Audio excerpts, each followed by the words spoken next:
Hi, this is Sarah, and I have a question for you. Now, I will be honest, this question does not come directly from me, but it is one that was shared with me in a conversation with a colleague who is a fellow coach today. And I thought that is a great question and one that I want to share with you. So, drum roll, please. The question is, how good can you allow yourself to feel? How good can you allow yourself to feel? Now, you might hear that question and think, well, why would I not allow myself to feel good? Why would I not allow myself to feel great? But the crux of the answer comes from that word in the question, allow. How good can you allow yourself to feel? Now, it might surprise you to know, but feeling good is innate within every single one of us. There is nothing that we need to do outside of ourselves in order to feel good. Feeling good is our natural state. So that's why the word allow becomes even more powerful in what is it that we're allowing and what is it that we're not allowing to come through. Now, let's imagine that you are in a situation at work and there's something going on. Maybe that something is your department's going through a restructure.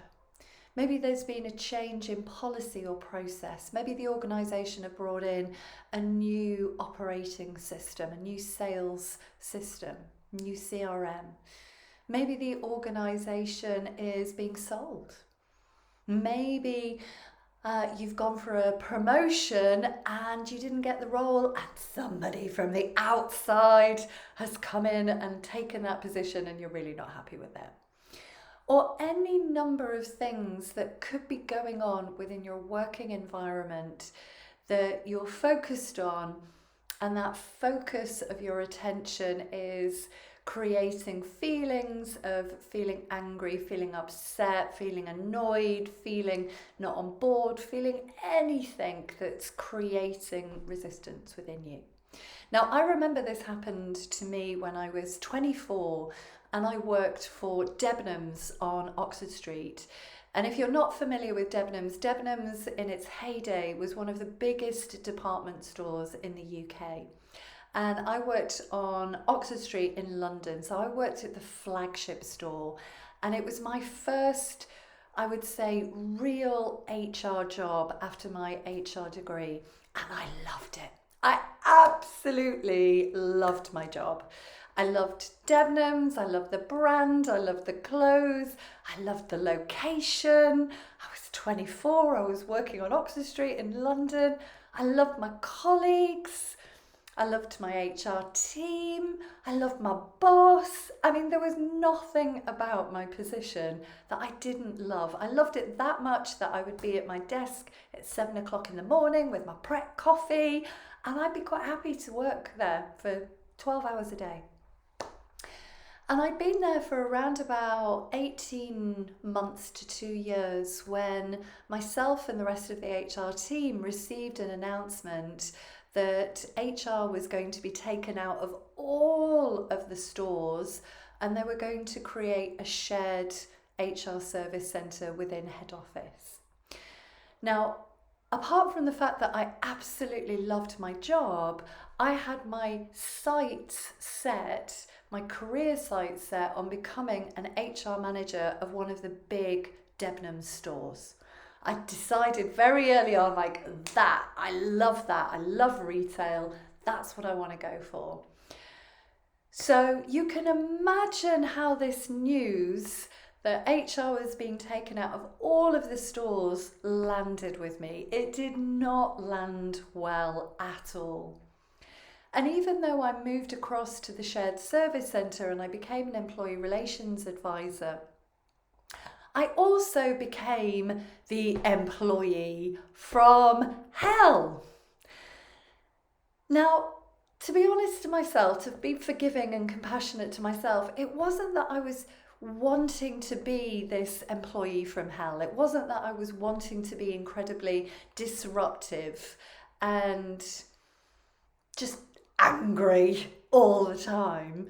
It was just because I was so upset. I felt like you've taken away this chance. I've seen my desire so clearly, and so I felt so much anger and hostility and resentment about them making this change. So whilst a lot of my fellow colleagues kind of, hunkered down into their role, I didn't. I just became more and more difficult. So if you'd asked me this question, how good can you allow yourself to feel? I think it's reasonable to say that my answer would be not very good. I can't allow myself to feel very good. And I couldn't allow myself to feel very good because my focus of attention was so locked on unfairness and anger and injustice. And it's an absolute fact that you can't feel good and feel negative emotion. And by negative emotion, I mean just an emotion that isn't really helpful and serving us at the same time. It is not possible for you to feel good and feel angry, to feel good and feel resentment at the same time. So you can feel good, and then later on in the day, your feelings might be generated as anger and resentment and frustration and whatever. So we're never just one emotional state all the time. We're human beings. And when things like this happen at work, especially when things are unexpected, is it natural and is it normal that we might have these kind of reactions? Yes. We're not an AI robot. We're going to respond.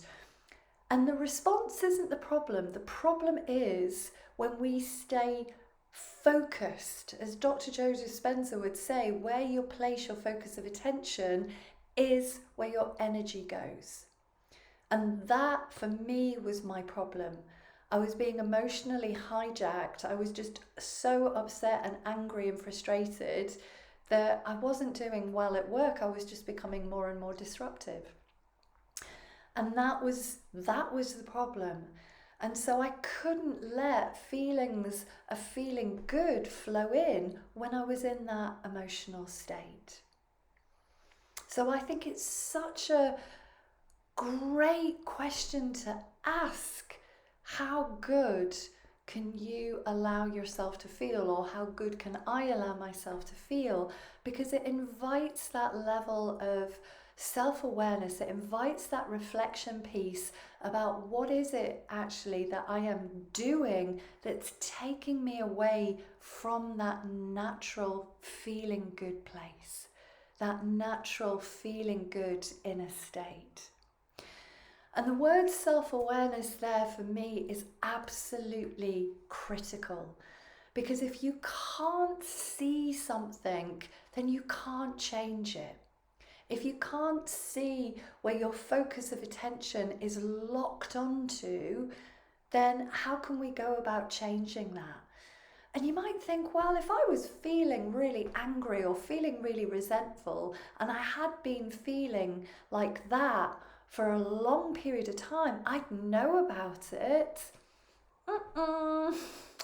Having done so much inner work myself and having worked with hundreds of people, we might recognize it, but we might not recognize the impact of it. We might not recognize that we're stuck in a story. We might not recognize that we're not letting in the good stuff into our life because we're too busy focused on all this not so good stuff.